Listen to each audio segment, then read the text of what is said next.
guys, and welcome to this next episode of GiGlee Magazine podcast.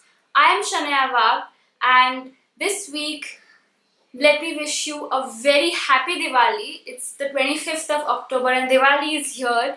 It's the festival of lights, and may your life be filled with happiness, positivity, and light.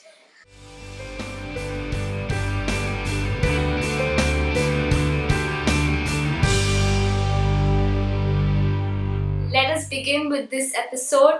I have shuffled a bit of the sections. Let us start with something new I found out because that is kind of linked to today's topic. And then I will tell you something new about my city, Mumbai, that is also related to the same topic. And ultimately, I'll be asking you quiz questions. So there isn't any Q&A this week. Let me tell you something new. Well, yesterday was the 24th of October, and it was also the International Museum Workers' Day. So, why is this day and what is it all about? So, International Museum Workers' Day Foundation has come up with this idea to take a day and to actually think about the people behind the scenes at a museum. You've probably been guilty of this. I know I have. You probably go to a museum, you have a quick look and just get out. Not a quick look for me. I like to spend time, but still, I never thought personally, to be honest, about what actually happens behind every artifact. Who are the people behind this entire museum? And you never think about these things. You just move out and you're like, okay, I had a nice time, I enjoyed, but that was that. People who don't like history are probably like, okay, that's done. Well, a few years ago, I think it was 3 years ago, I got an excellent opportunity from the Museum Workers' Day Foundation to write for them. So they wanted me to write about the different people behind a museum, and that literally opened my eyes to what it actually is and how many people. Just the gist of actually what goes behind a museum. Let us think about these artifacts. So these artifacts for an exhibition, say, are bought on loan.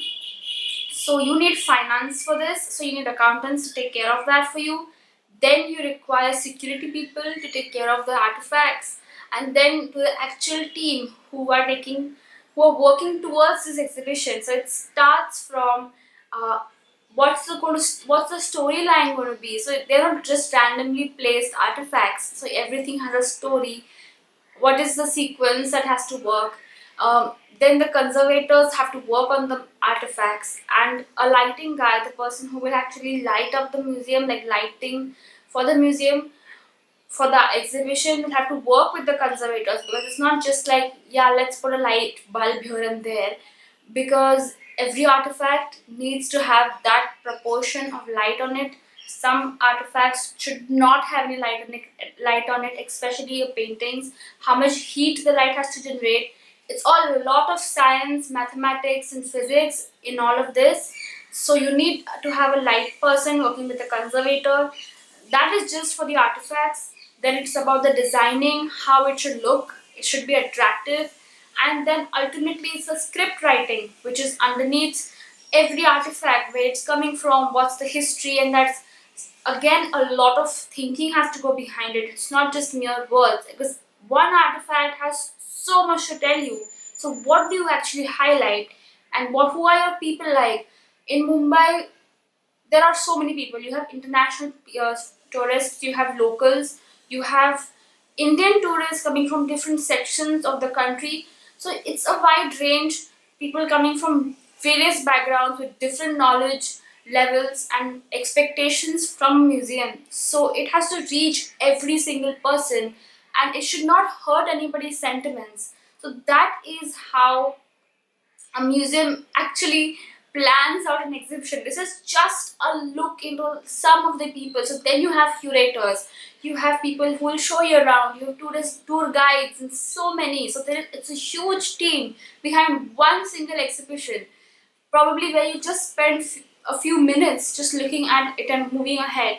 But just next time when you go to a museum or just think about these people and and express gratitude, because it's a lot of work taking care of such a thing, and a lot of responsibility as well, because every artifact is running into millions. that said, let's go on to the main topic.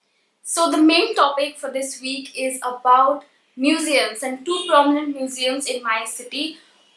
These two museums, I personally believe, have set a threshold into what museums should have and how they are. And I want to talk to you about these two museums because they played a vital role in for Mumbai and its history. So, what about museums and Mumbai? So, Mumbai, it's basically an industrial town. So, you have cotton traders, you had a lot of industrial manufacturing going on, and in such a city, nobody really had a time for a museum. So, where did this idea come from? Well, this idea came in 1851. What happened then? In 1851, Prince Albert, the husband of Queen Victoria, arranged the Great Exhibition in London. And this Great Exhibition was literally great. It had artifacts from all corners of the British Empire to show the British people how vast their empire was. And it started, and at that point in time, the British Empire covered more than half of the world. So it was a huge exhibition. And India sent its own artifacts, and artifacts from Mumbai went there as well. And Mumbai, being the industrial town, probably had a lot of different artifacts from the rest of the world. And it was a premier city in India at that time. And these woods, there were so many, obviously Britain couldn't keep them back. So they sent the woods back to Bombay. And they came back to Bombay and they were left with a question of what to do with these. So probably they must have thought the people want to have probably a look at it. So they used the town hall, which is the current Asiatic Library, and they quickly realized that the town hall was not enough for these goods, like these artifacts. They came up with an idea to set up these artifacts in a new museum at Bhaikala, the current Bhaikala. It's near the station, right on the outskirts of the Jizamata Udyan, which is the Bhaikala Zoo. And they set up this museum and called it the Victoria and Albert Museum. And even today, you will have, if you look at the grill work on the balustrades, you will find an intertwined V&A after Victoria and Albert. History behind this museum was that Sir Bartle Frere, the governor, who had big dreams for Mumbai, laid the foundation stone in 1862 in November, and they had to do a lot of campaigning for money. And a prominent citizen, Dr. Bhau Daji played a real big role. He raised about 1,16,500 rupees, which is 116,500 rupees, for this museum. He himself donated a huge sum of money, and the government gave them a lakh, which is 100,000 rupees. And together they built this museum, called it Victoria and Albert Museum, having V&As all over the place. And it continued to be the only museum in the city. In 1975, when after independence, they decided to change the name of the museum and dedicate it to Dr. Bhau Daji, who really worked hard to raise funds for this museum. Dr. Bhau Daji was a prominent citizen. He was a physician, and he was a Sanskrit scholar and an antiquarian. An antiquarian is a person who has interest in rare books. So that was his profile, and of course he was behind raising this museum. So Victoria and Albert became Bhau Daji and it continued. And in 1997, it reached such a low point. Things had turned for the worse. The building had become derelict. The artifacts inside were pretty much broken and almost close to destruction. The building was covered with blue plastic to hide the cracks which had come in, and a lot of moisture, fungus, algae. It was basically something that will not survive another monsoon. It was a pitiable state. So in 2003, a couple of years later, INTAC, along with the Jamanlal Bajaj Foundation and the Municipal Corporation MCGM, decided to restore the museum, and their effort in restoring is is so good. It's been acknowledged with an award by the UNESCO organization. They transformed this museum, and there is nothing left. There is no reminder of what had happened in the 1990s. If you visit it today, you have beautiful chandeliers, a wonderful old Renaissance revival style building. You have beautiful lanterns, well painted walls, minton tiles, and lovely artifacts reminding you of the past and the different occupations that people in Bombay had, how the maps were of Bombay and the military and all of that, and the dressing style of the different communities in Bombay. So it's much to do with Bombay today. So their restoration is excellent. You can find pictures on their website even today if you go under restoration, and it's a stunning transformation. I'd like to mention that they had a carpet from the Yerwada prison, and this carpet was in such a pathetic condition. It was basically an angry knot of thread. That's it. It was basically what happens when you go for a work experience class with no experience on how to stitch, and you actually take a thread and you start doing some random things and make a ball of nothing. Well, that's what I did, but anyways. That's what the carpet was looking like. And they transformed this. It was an excellent restoration. It's basically threads and it's not easy to restore threads. It's a lot of tedious work. So they got people from Kashmir, workers from Kashmir. Kashmir is known for their carpets all across the world with beautiful weaving on the carpet. So these artists came from Kashmir. They got thread from Middle East and they have restored this carpet. I don't think it's on display at the museum currently, but they have a picture on the website so you can have a look and compare. It's stunning. The restoration is stunning. They basically revived and you can say gave a birth to the museum again in 2003. So that's an interesting thing to look at. And well, that brings me to the next museum after the Bhau Daji Museum. The next prominent museum, and basically, if you anybody telling you that I'm going to the museum in Mumbai means this museum, it's the CFMVS Museum or the Chhatrapati Shivaji Maharaj Vastu Sangralaya, formerly called as the Prince of Wales Museum of Western India. And this name, the Prince of Wales, will probably give you an understanding into its history. What happened in 1905 was that Bombay was added to the itinerary of George V and his wife's visit to India. At that point, George V was the Prince of Wales and he was coming for the first time to India and to Bombay particularly. And they wanted to gift something to the king when he visited. So they thought about making museum, why not? So there were a few prominent people who came up with an idea. So let me list these people to you. It was Sir Firoz Shah Mehta, Justice Chandavalkar, Sassoon J. David and other people. They met at the town hall. Everything happens at the town hall. They met there, they discussed that let's start a museum. And when the Prince of Wales came on 11th of November 1905, he laid the foundation stone of what would become the Prince of Wales Museum of Western India. And this museum, they didn't really do anything till 1909. So they had a competition in 1909. They invited designs from various architects asking for a very Indian look.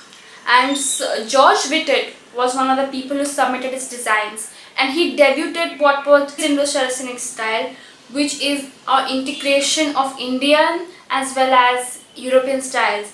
So you have the big dome above the museum today. So he won, obviously, because you see his design today. And there's a dome on top of the museum, which is basically modeled on the Gol Gumbaz in Bijapur, and there is a lot of jali work. Also reminds you of Indian architecture and coupled with a few European tidbits like the staircases. So that was Indo-Saracenic style. It was the first time, and you find the style at the Gateway of India as well, which was built a decade later by the same architect. And this museum was completed in 1914, which basically means it was done when the World War began. So they couldn't really open in 1914 because the museum was supposed to be a museum. The building served as a military hospital, then as a children's welfare center, and ultimately on the 10th of January 1922 they opened the gates. And since then it's been an amazing journey for them, if I may say so, because personally I have a lot of happy memories there. It's my happy place, so I go there if I want to feel rejuvenated and myself again, especially before exams. So the museum, I prominently remember two exhibitions that they had. One was a mummy, so it was the first time I actually saw a mummy. I had seen them before in movies, but never really in reality. So I remember the name of the mummy as well. It was Nespai Noob, and it was the entire mummy got from the British Museum, and we had gone from school to see it. It was something very different and interesting, and they had this documentary. It was fun.